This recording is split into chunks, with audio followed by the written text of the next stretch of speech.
Good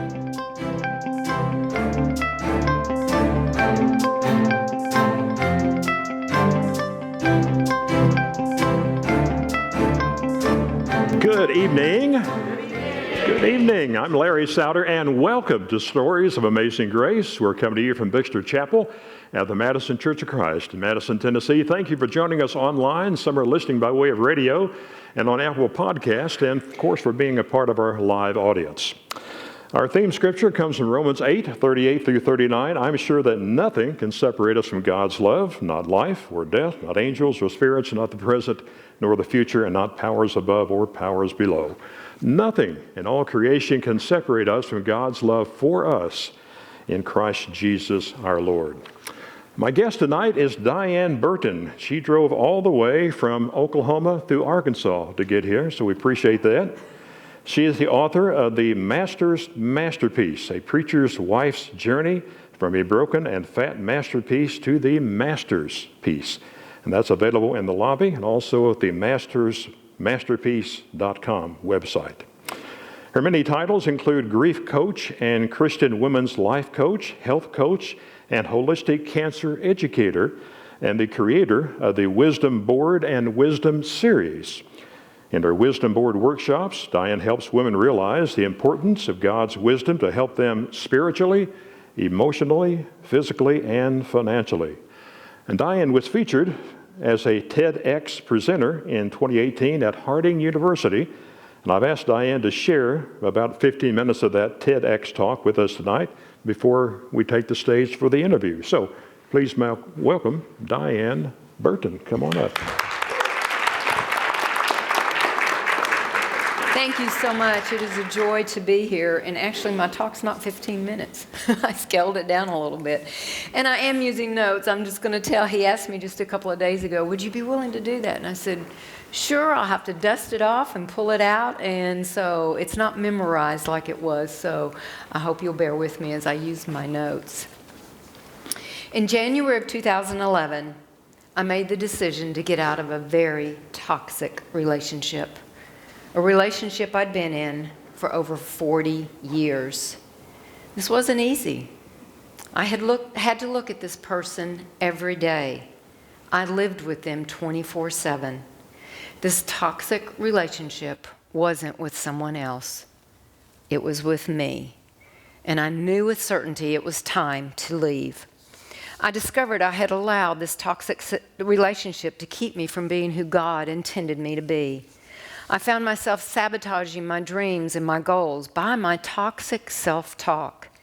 I told myself I wasn't smart enough, pretty enough, good enough. Eleanor Roosevelt said, no one can make you feel inferior without your consent. The bully said it once. I said it to myself thousands of times. I was my own worst enemy. So how could I go from bullied to bold? Before I share that, let me take you back to junior high and high school so you can understand why I care so much about those who are bullied. I haven't always looked like this. I used to look, got it, like that. I looked different to the majority of people. I was the fat girl growing up, and I know it's politically incorrect to call someone fat, but that's what I was called, and so I'm using that word. I actually started gaining weight when I was 6 years old, and by the time I was a senior in high school, I weighed around 213 pounds, and I was a target. I was the brunt of many jokes. I was made fun of. I was laughed at in the classroom from degrading remarks that teachers made. I was bullied.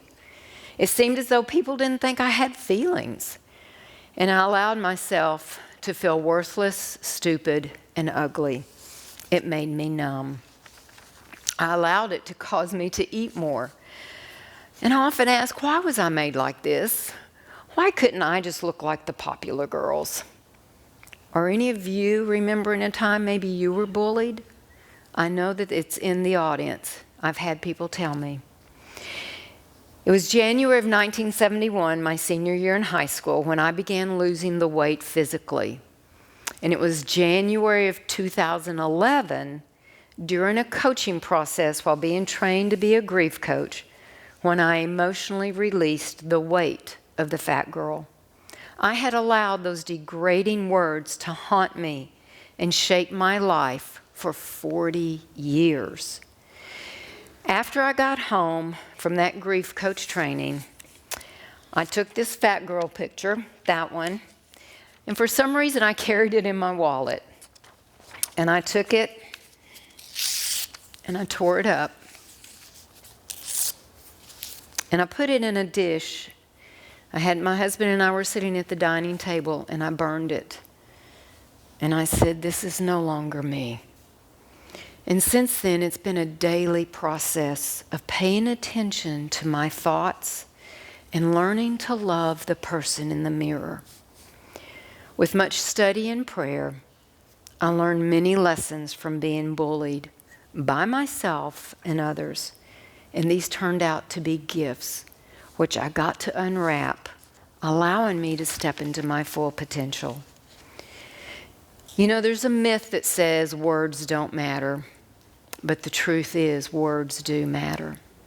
And I'm going to share 3 gifts that I got to unwrap, and I pray that they will be gifts for you, and you'll agree that words matter. Does that sound good? So first of all, the first gift was understanding words matter to others. And this was really obvious to me as I was bullied. Yet sadly, in trying to pretend the words didn't hurt or matter, I found myself using sarcasm as a defense mechanism. It's been said that hurt people hurt people. And like the 160,000 kids who stay home from school each day for fear of being bullied, I dreaded what other kids or the teachers were going to say. And then there's a saying, sticks and stones will break your bones, but words will never hurt you. It's the biggest lie out there. And yet, I can't tell you how many times I would come back with that when someone would call me a name. That's what I would say to them. The words hurt, and they hurt deeply. Words such as Ellie, short for elephant. I was called Fatty 2x4, can't fit through the kitchen door. And in my yearbook, a couple of guys wrote something to me in the yearbook. One of them wrote, to Biggin and Only. And then the other one wrote, to the coolest fat girl I've ever known. So I guess there's something good there. I was cool.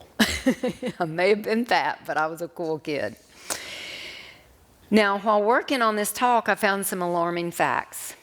Did you know that words lead to many negative outcomes, including suicide, for both the one that's being bullied and the bully? And y'all, that could have been me. And it could have been someone that you know. And yet a lot of adults just say, oh, they're just making fun. It's no big deal. But I'm sure if you're like me, you've seen several posts where teenagers are taking their life by suicide. And according to the CDC, suicide is the 3rd leading cause of death among young people. There's a story I read about a school that decided to do an experiment about the impact words have on others. They took 2 beautiful, healthy plants. Just visualize those beautiful green plants. And they put them on display. And they had them 2 separate areas because the students were to talk negatively to one plant. And it was bombarded with a recording of verbal abuse. The other plant, they were supposed to say kind words to it. And it was bombarded with a recording of kind words. Can you guess what happened? As one student said, the plant that was bullied died. If that happens to a plant, can you imagine what it does to a human? Now, the second gift I got to unwrap was understanding that words matter to me. I started paying attention to those degrading, toxic, lying words I said to myself. I said things like, Diane, you are so stupid. Diane, those clothes will make you look fat. Diane, you'll never be a success as a wife, as a mother, as an entrepreneur. I was shocked when I realized what a toxic relationship I was in with myself. and I decided it was time to stop listening to the bully in my head. And an interesting thing happened. As I was preparing the lesson, I recorded so I could listen to it. And when I listened to myself say those words back, I almost cried, thinking, how could I do that? It just almost made me sick. I couldn't believe that I would allow myself. I once heard someone, a coach, she had been coaching someone, and she said, I don't even want to hold in my hands the words that are coming out of your mouth, because they were such negative, toxic words. And because of how I listened to myself, I realized I was really convinced of the power of words. And I saw this amazing power when I did an exercise with some students at a Christian school. It's an exercise I do with my clients, and all of you can do it. It's really simple. I gave each of the students, and this was kindergarten through 12th grade, and the teachers a mirror. And I said, I want you to look at yourself in the mirror and say, I love you, and then say your name. You should have heard the giggles and seen the smiles. The teachers were amazed at the difference it made for those children. And yet, I've asked my clients to do it, and some of them have told me they've cried because it was so hard for them to look in the mirror and just say, I love you, saying their name. By me doing this exercise, I began to feel empowered and bold and loved. I realized that if I truly loved the person in the mirror, how in the world could I bully her? And then the third gift that I unwrapped was the fact that words matter to God. The Bible tells me that God knew me before I was born, that I'm a masterpiece created in Christ Jesus for good works. I'm made in His image. He's my creator. And not only did it make me feel really sick listening to myself, but it really, really affected me when I realized how critical I'd been to God's creation. Complaining about my body, my face, my brain. It felt like a punch in the gut. There I was, a leader in a direct sales company, Bible class teacher, a mother, a grandmother, a preacher's wife. I'm supposed to be an example and a leader to others, and yet I was a broken masterpiece. I was allowing those words to harm me emotionally, physically, and spiritually. And it was time to speak kindly to myself, to love my masterpiece, to be bold, to step into my purpose and mission of glorifying God, sharing Christ, and serving others. I came to the truth that those words I said to myself were really words of criticism to God. And basically, I was being a bully to Him. A mentor asked me one time if I lost everything I criticized, my body, my face, my brain, what would I be willing to pay to get it back? She said, would you be willing to pay $1 million? Her question made me realize how valuable and priceless I am to God. The fact that He created me, knit me together in my mother's womb, showed me the value God places on His amazing creation. Every one of His masterpieces are unique. Every one of you is different. Every one of you is a masterpiece. You're one of a kind. There's no one else on this earth like you or like me. So tonight, after you look in the mirror and tell yourself that you love you, pick up the phone and call someone you love, because words matter. Thank you, Diane.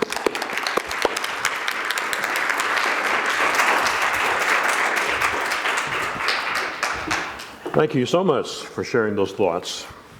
My I wonder pleasure. if the audience might have some questions before we actually begin the interview, if Anthony is ready for that. May have prompted some thoughts in your mind that you might want to ask her something. Nope. If not, that's okay. Yeah. We'll get to that later. Well, the book was important to you to write and important to others, I assume. Is that correct? Yes, sir. How has it helped others? It's helped them to realize that they are special to God, and to realize that they are that masterpiece, and they're not a piece of junk. God doesn't create junk. They are a treasure. And so as people have read this, they've realized that even with the foods they eat and the thoughts that they have, it's harmful to the body. And that God has loaned us this body. It really doesn't belong to me. It belongs to Him. And so I want to take care of it for Him. And it's helped other people realize that. We have some pictures from your childhood. Let's take a look at some of these. Yeah. What's the age progression here? Do you know?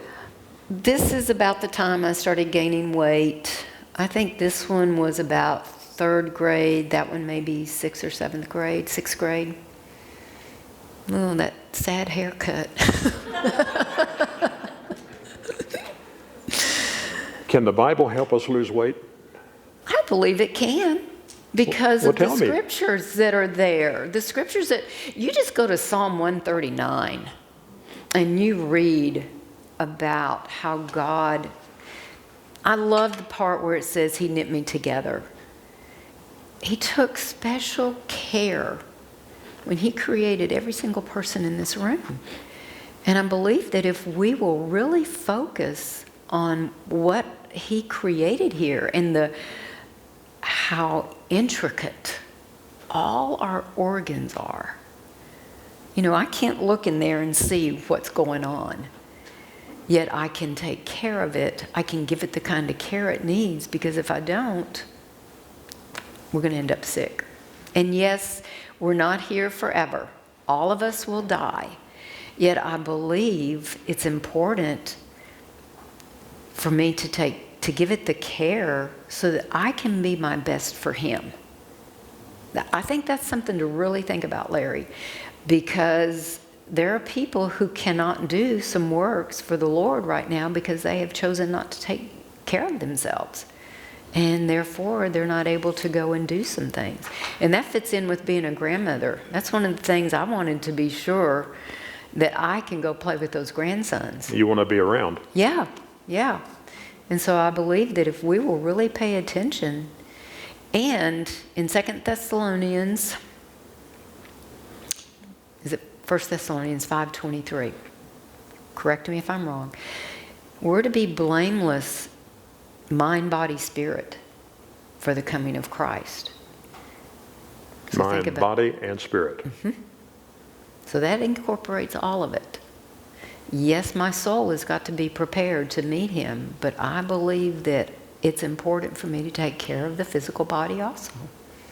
We have another photo. You mentioned the senior high school picture. This is another picture from the same grade. Same year. Mm-hmm. Okay.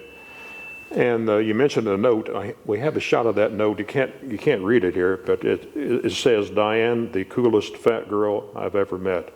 Did you get used to these comments, or were they devastated every time you read these?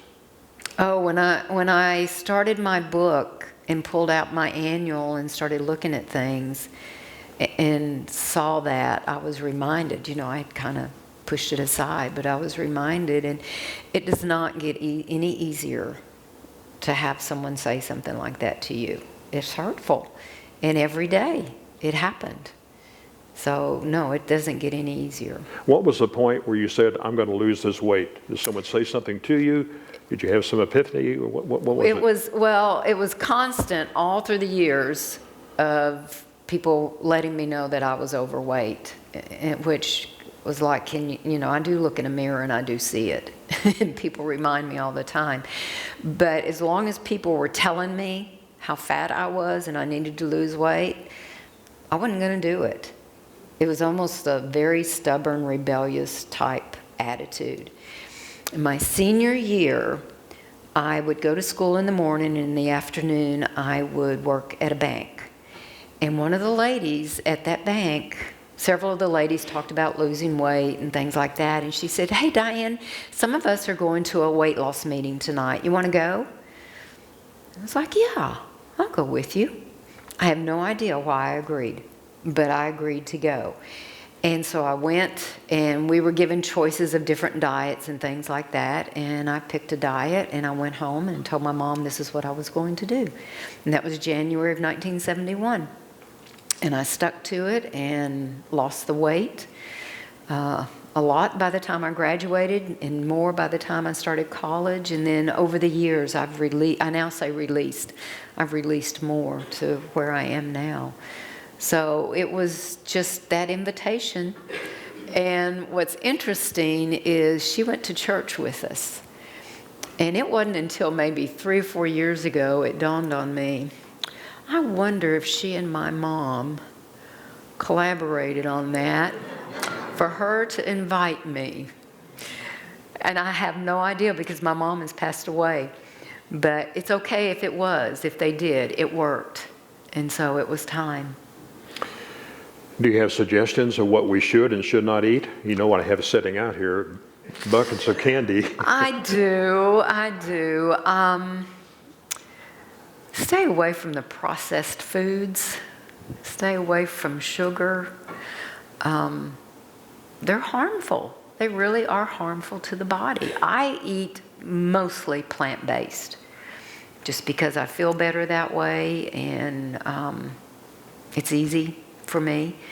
It's not that I never eat meat, and I'm not against eating meat. It's just I prefer. Are you tempted, though? Are you tempted? Sometimes. Yeah, especially when my husband fixes a pork roast on the, the Boston butt on the grill. I might eat a little bit, but I will also purchase when I can clean and organic instead of not, because you got to be careful of what you ate. Okay? So that's why I'm very careful. I don't know what they may have fed that animal. And whatever that animal ate, it's going in my body. And if y'all will think about it, people think they have to have all this protein. You can get a lot of protein from plants, because what do cows eat? They eat plants. Hard to believe. So yeah, so that's just a little bit of recommendation. Have you had supper tonight? I have. You have. What did you eat tonight? Where did you go in Nashville to eat? Yeah, and here I am I don't know my way around very well, so I was possibly going to get a vegetarian sandwich at Subway. That's pretty good. With the bread? Yeah, I'll eat some bread. Okay. Yeah. But no cheese. And the chocolate chip cookies? No, I don't. I eat popcorn. No. But anyway, for Let's supper. Let's see a popcorn picture here. Oh, yeah. This is popcorn. This was at a store, and I put it on for You Are What You Eat. I actually have some popcorn in my hotel room that if I want it. Yeah, clean. So you had Subway tonight? Nope. Oh. Nope, I couldn't find a Subway. There is a pizza place, though, attached to the hotel. Yes. So I went in and I started looking. I got a cauliflower crust. Now, I don't know everything that's in it. Cauliflower crust. Oh, it sounds yummy. It was actually delicious. Yes. And instead, I have some food sensitivity. So instead of the tomato sauce, they did like an oil and garlic kind of white sauce. So it was pretty clean. Had a Coca-Cola, I guess? No. And I had some veggies put on it, and I had a vegan cheese on it, and it was really... And you walked away satisfied? Yeah, it was really good. And I was really tempted to eat the whole thing, but I didn't, because it was about that. That would have been too much. It was about that big, and I just kept looking at it, and I was like, no. See, here's something I will share. I have an addictive behavior to food. And I still do. And when you go out to eat, if there's like the tortilla chips there, I'm better off if I don't eat any, because if I eat one, I want to eat 3 or 4 bowls of it. I understand. And the same, so I kept looking at that pizza. I was like, there is no need to eat all of that. I stuck it in the fridge. And so it is a constant mind thing that I have to work on. And I've learned to just say, No, because in 10 minutes I won't remember how it tasted, and then I've become aware of how it will make me feel. And so that's made it easier. So I'm not a perfectionist at this. I'm still very tempted by food. And as I said, I want to eat lots of it. So, yeah. Keep sitting here. I feel like I need to be like this. Well, the fat girl stayed with you. You lost the weight, but the fat girl stayed with you. Explain that. Every time, one of the things I did, I mentioned, Diane, those clothes will make you look fat. Every time I got dressed, I would look in the mirror and I would say to my husband, does this make me look fat? And What can he say? Yeah. And it didn't, but I was so scared of putting the weight back on because I just knew if I ever put it back on, I would be bullied again. People would start making comments to me again. And Even as an adult? yes. And not long after we got married, I actually started to put a little bit of weight on. And someone made a comment to me. Oh, you've started putting some weight on. And I just almost cried. And she was right. And I immediately was like, no, we can't have this. But I had married someone whose mom liked to bake and have sweets and stuff. So I found myself starting to eat some of that. And I stepped away and said no. But see, that was before I had released the fat girl in my head, and that was before I knew how to eat. That was back in 1975, right after we got married. And I thought, I'm not going to be one of those that gains weight and everything. How important is exercise with your diet? I believe it's important. It wasn't at the time, because back in 1971, it wasn't that big a deal. People weren't exercising like they do now. But I have learned that it's important for my heart, for my well-being, and exercise is really good for your brain. And I want to have a healthy brain. And that's the other thing about eating certain foods. Are y'all aware that your brain, the most important foods for your brain, what fuels your brain, are plants? It's the plant foods. And healthy fats like avocado. And Hershey bars? Yeah.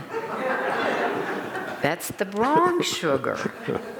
But the first 20% of what you eat goes to your brain. It's going to take it and gobble it up. And so I want it to have good stuff. Well, okay. We have some shots of you exercising in the gym, I believe. Yep, that's me. And you keep this up? I do. Is that Now, regular routine? since we've moved, I don't have this place to go, and I found out she's retired since I left. I guess she couldn't handle me being gone. So I am now going to a fitness center and have a trainer. I'm not getting to go this week, but yeah, I did weights on Monday. It's more, a lot of people work out so that they can, have all this muscle and everything. I work out so that I can be strong and healthy.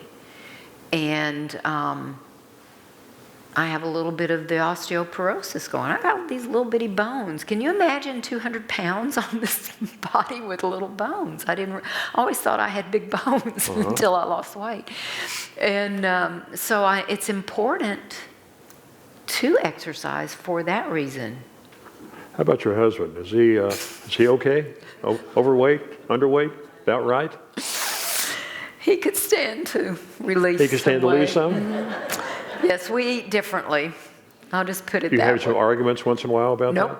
Nope. No. He eats what he likes, and I eat what I eat, and I've just accepted it. And he eats some meat once in a while? Oh, all the time. Yeah, he's the burger, hamburger, pizza, lasagna guy. I'll be over.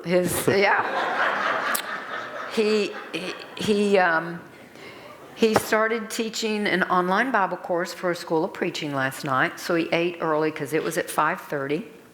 And so he said, I'll probably eat a little something afterwards, and it was over at 8:30. So when I was talking to him today, I said, did you eat anything? He said, yeah, I had French fries. So that's how we eat in my Tell us house. about, you mentioned your husband. Tell us about the background a little bit in churches and religious upbringing and education. Well, what does he do now? He's still a preacher. Okay. He grew up in West Virginia, and we met at Harding University and got married, and his first job for 1 year was a youth minister in Indiana, and then he got a job as a minister in what we call the boonies of West Virginia. I did not know that people could live that far out. You know, our preacher is from the boonies of West Virginia. Yes. As a matter of fact, his grandmother-in-law was my husband's Tennessee mom. Yeah. She lived in Cookeville, Tennessee when we were there. And he would take her to West Virginia when he would go so that she could visit her son. And so we've lived in West Virginia and Arkansas and Tennessee. And now he's doing interim work in Ponca City, Oklahoma. So we were 20. And you've spoken to women's groups about weight loss? I've talked to them about being God's masterpiece. Okay. Yeah, I approach it that way more than I approach it in the sense of teaching them how to lose weight. Because I can teach you all day long how to lose weight. I can lay a diet out or an eating plan. I like to call it an eating plan because a diet, a lot of people look at diets as short term, and once they, quote, lose the weight, then they go back. And there's a statistic that 65% of the people, 65% gain their weight back after 1 year, and 95% gain their weight back after 5 years. And why do we do that?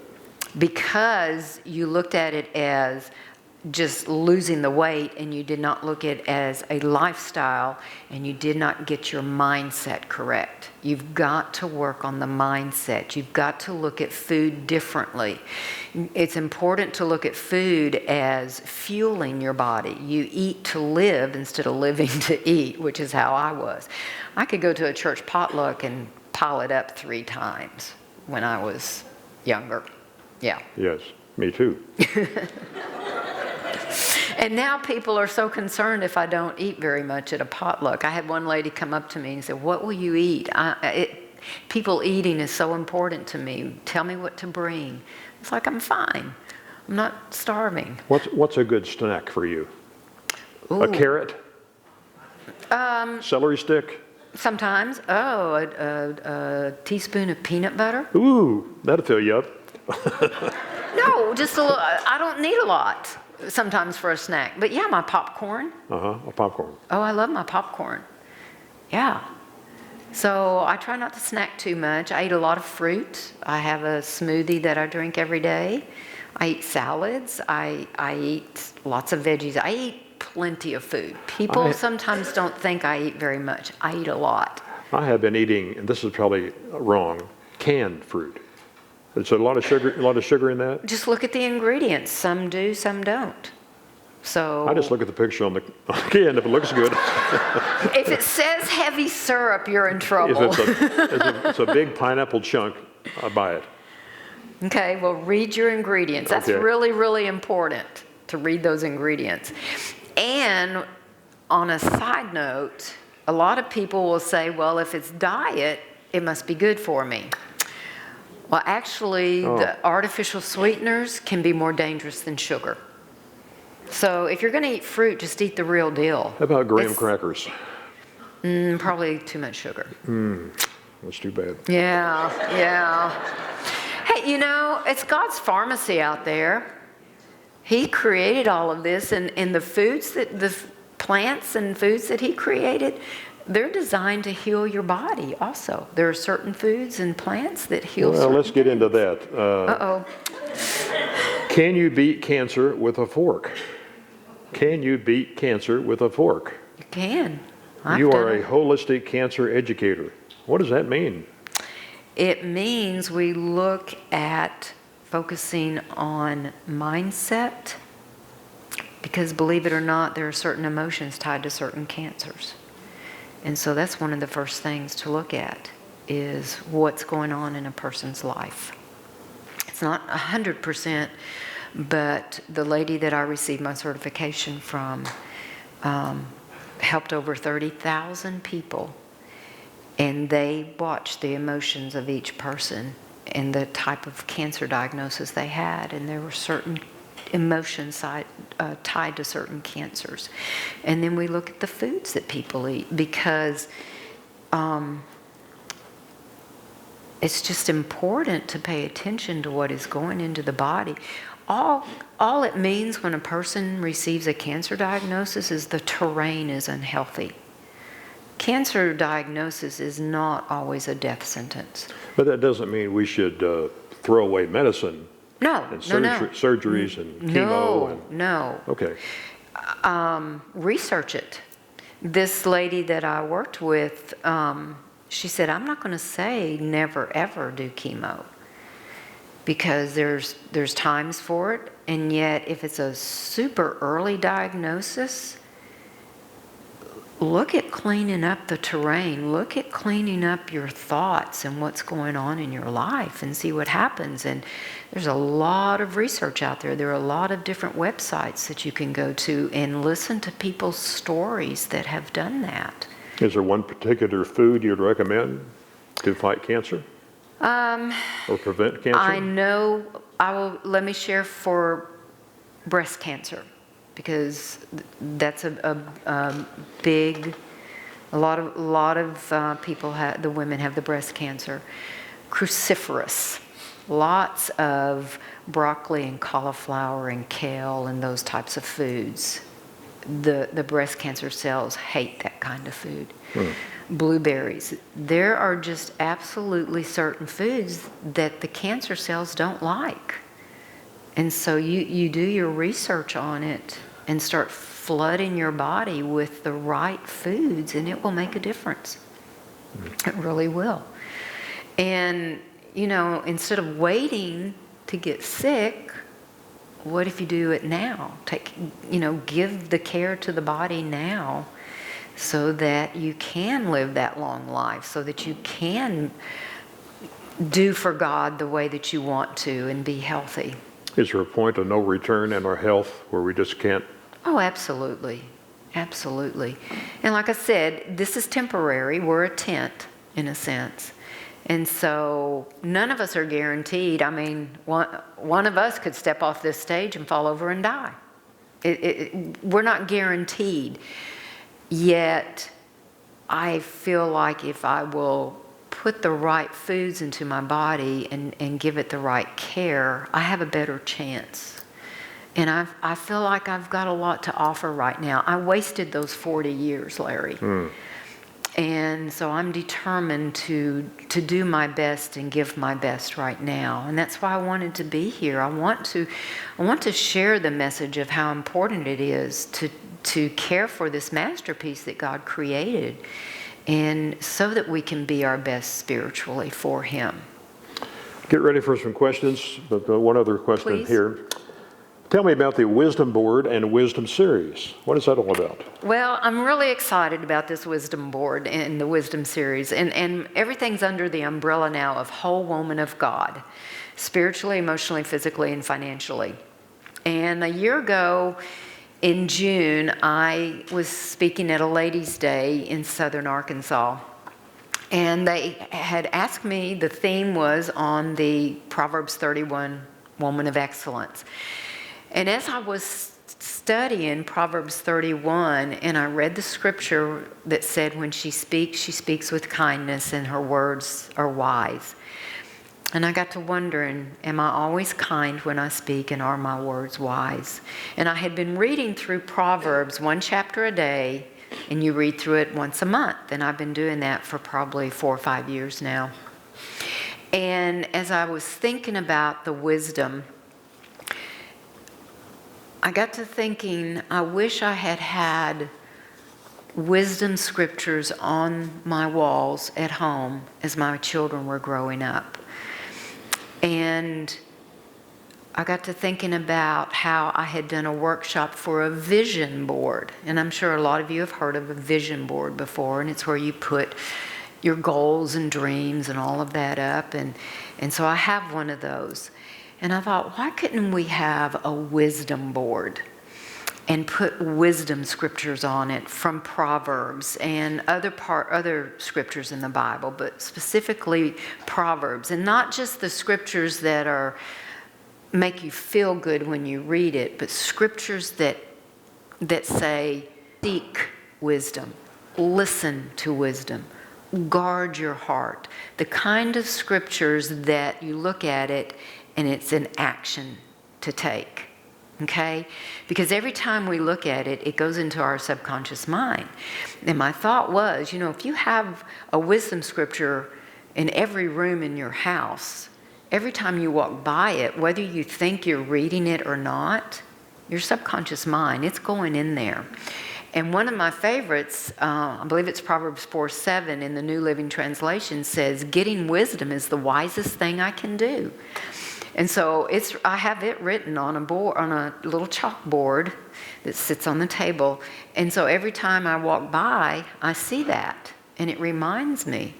And I have another one in the kitchen that says, a wise woman builds her home.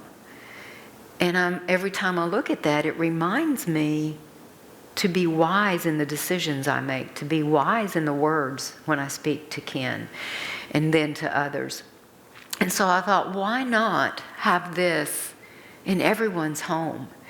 And for your children and your grandchildren to read also every time they walk by when they're there.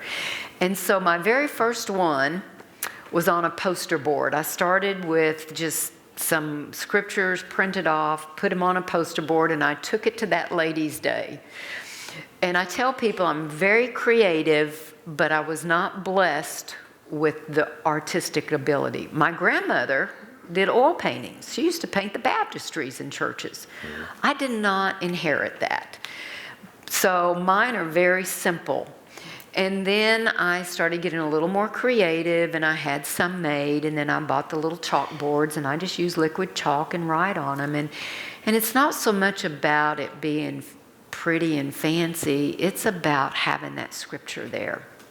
And so from that, I invited some ladies, some special ladies, and one of them sitting in this audience, to join me on Zoom for a wisdom board workshop.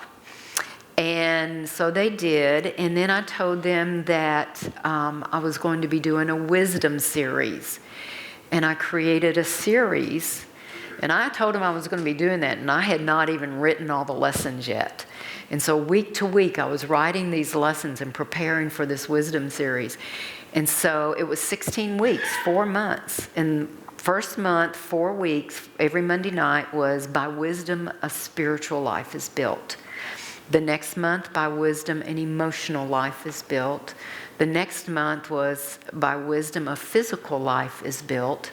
And then the last one, by wisdom, a financial life is built. And so I created that. And so that's also my passion right now. And so I'm going to be doing it for the ladies in Ponca City. And then I'm going to be going to a church in Searcy and do the workshop for them. And so that's I want to be able to start going and doing the workshops. And if people want, we could even do like a Friday night, Saturday where we could do workshop. They could create 1, 2, or 3 boards to take home. And then also I could do part of the series if they wanted me to. Gotcha. Any questions, comments? Do you have a list of foods for prostate cancer? Actually, yes, I've got some. I don't have it with me, but I've got it at home. Foods that are best. Yeah. I've got my notebook of where I went through beatcancer.org to get my certification, and I've got a list of different foods that are, specific to things, and yet still fruits and veggies. Yeah. So yeah, we can talk. Diane, I'm kind of curious, what was your family's reaction when you were being bullied? When you're 14, did your mother just say, ignore it? Or what was the there was a time when parents didn't know what to say.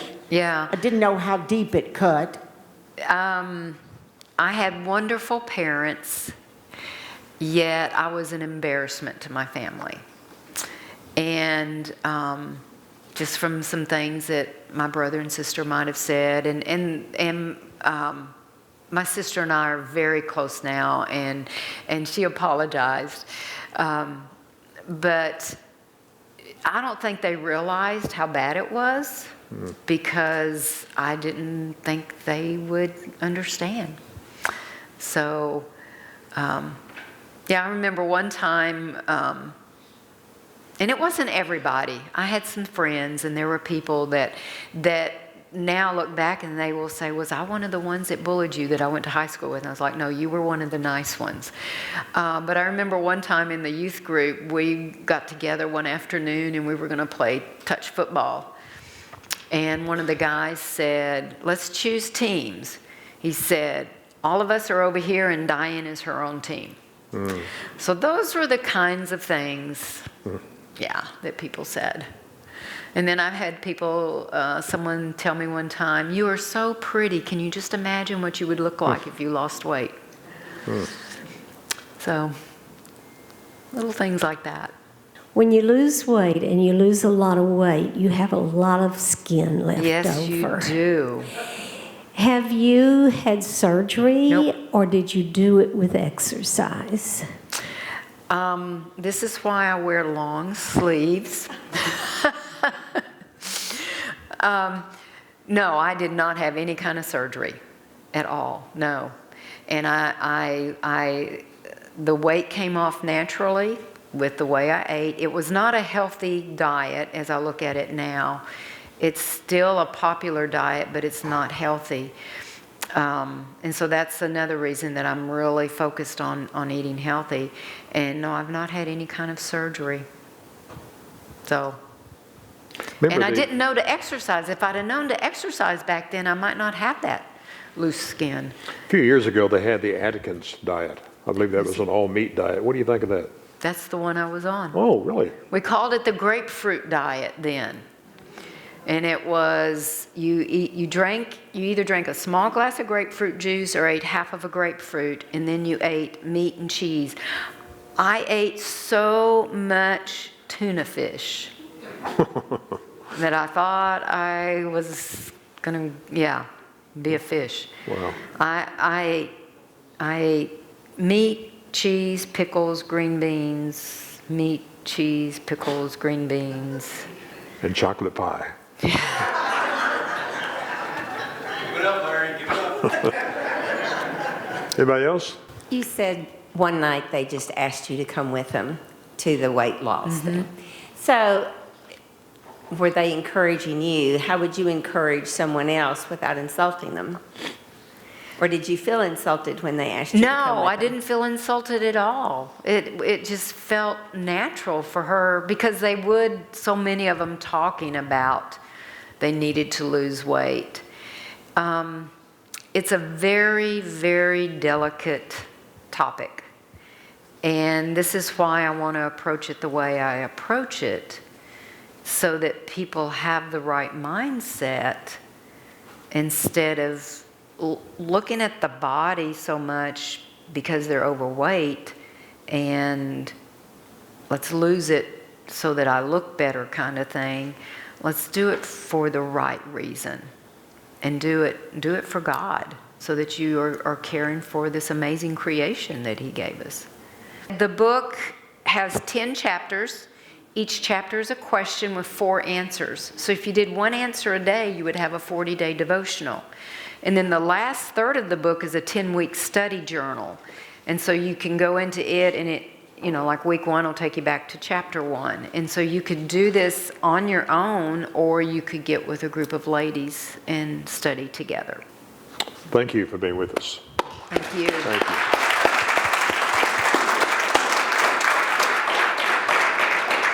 Well, the book is called The Master's Masterpiece. It's available at mastersmasterpiece.com.